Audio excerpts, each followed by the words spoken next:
So good afternoon. We are here to present a paper titled Architectural Innovations as Drivers of Sustainable Solutions. The sub-theme, Evaluating Economic and Environmental Impacts of Climatic Responsive Design by Raji Mustafa Suku and architect Song Etem.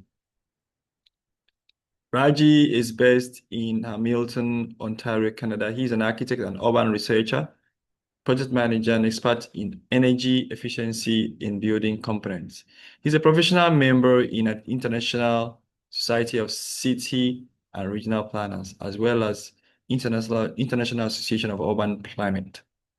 He has been collaborating with architect Song based in Rio for this research paper. Song is a licensed architect, a member of Nigerian Institute of Architects, an innovative expert, and has experience in the design, construction management of especially international development ODA projects. He is currently the secretary of the Nigerian Institute of Architects Acquired State Chapter. So to do the logic, we are going to have to talk about it in table content based on introduction, objectives of study, literature review, methodology, variants, key findings, conclusion, and recommendation. To put this in context, in introduction, we need to understand that climate change poses severe challenges to Nigeria's built environment. It is heightened by rapid urbanization, inadequate infrastructure, and socio-economic inequalities. So on one side, the climate change is affecting the built environment. On the other side, buildings account for 40% of global CO2, as well as other greenhouse gases emissions. So we are talking of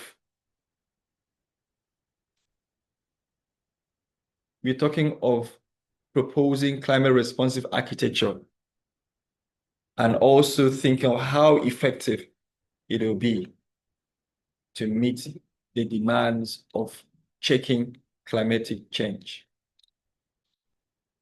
So the objectives of the study is centered on the environmental impact of the climate responsive architecture, as well as economic implications, also the socioeconomic benefits, and evidence-based policy recommendations. The literature review was able to support what we proposed, but we be able to highlight the constraints as limited financial resources as well as gaps in technical capacity. We also realized that we needed an urgent move in terms of training as well as research using tools like energy modeling, as well as life cycle cost analysis and socioeconomic evaluations. This will help us demonstrate practical value of any kind of strategy we bring up that will check climatic change, just like we are doing for climatic responsive architecture in this paper. The benefits, of course, will range from reduced energy consumption, lower operation cost, decreased emissions of greenhouse gases, as well as systematic evaluated evidence-based policy making for adoption of sustainable design principles.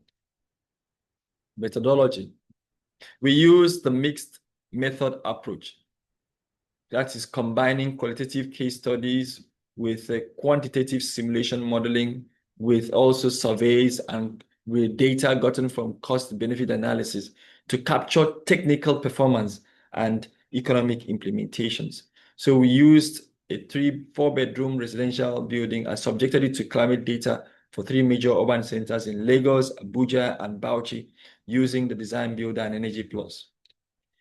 From our findings, we were able to see that based on the chosen variants we had, by the way, the variance that we used was the baseline variant, which was just conventional building without any climatic responsive strategy. The second variant was, which is variant A, is a natural ventilation, just call it NV. This showcases passive cooling as through cross ventilation, operable windows, and airflow corridors. The variant B, which is the next one, use mixed mode ventilation, which is using natural ventilation with limited mechanical cooling of ventilation backup. Also, we also had the variant C, which is centers on improved envelope, where we have the upgrading of the building fabric and use on walls, roof, and glazing, as well as use of low emissivity glazing. We also had the last but not the least variant, which is the hybrid approach, which this integrates multiple strategies we saw and learned from our research. Natural ventilation, building envelope improvements, selective mechanical system, which are designed for. And we put this into test and we were able to have some very wonderful findings. The key findings, we found out that energy reductions was between 28 to 94% on the average. The hybrid system variant D was the most effective environmentally. They had the mixed mode variant, which was also competitive, but far better because it balanced out comfort and savings. Okay, the one with the highest reduction in energy performance was the variant A, which is natural ventilation, but they had a limited score on comfort and savings. Whereas the other one, the hybrid D, had very beautiful, performed very well environmentally, but it was very expensive. So because of the market value of the components that we use for the variant B, it seemed to be a better option, which can be scalable. Our questionnaire supported the fact that climate responsive architecture is better in terms of energy efficiency than the conventional ones. It also tells us that over time, the energy bills are reduced. We were using the electricity bills for band A to also calculate the life cycle cost analysis. And we found out at the end of the day that B, the mixed model, stood out.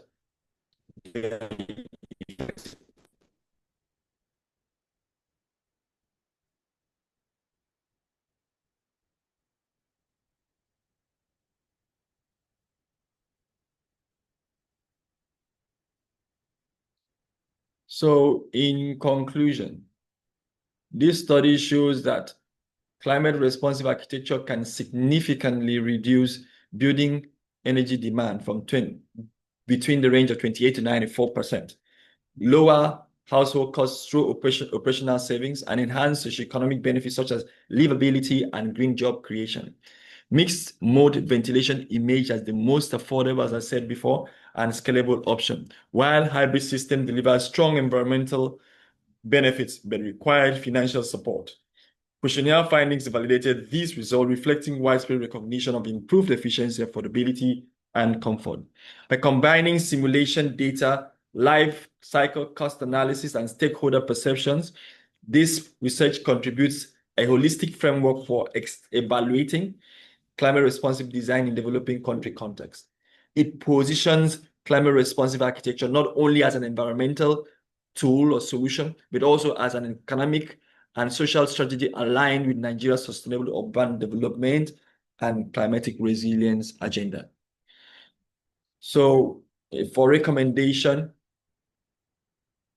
we want to push for the provision of economic incentives for green buildings to make climate responsive architecture more affordable, especially for the ones that has the hybrid, the mixed, the mix of all the new age strategies.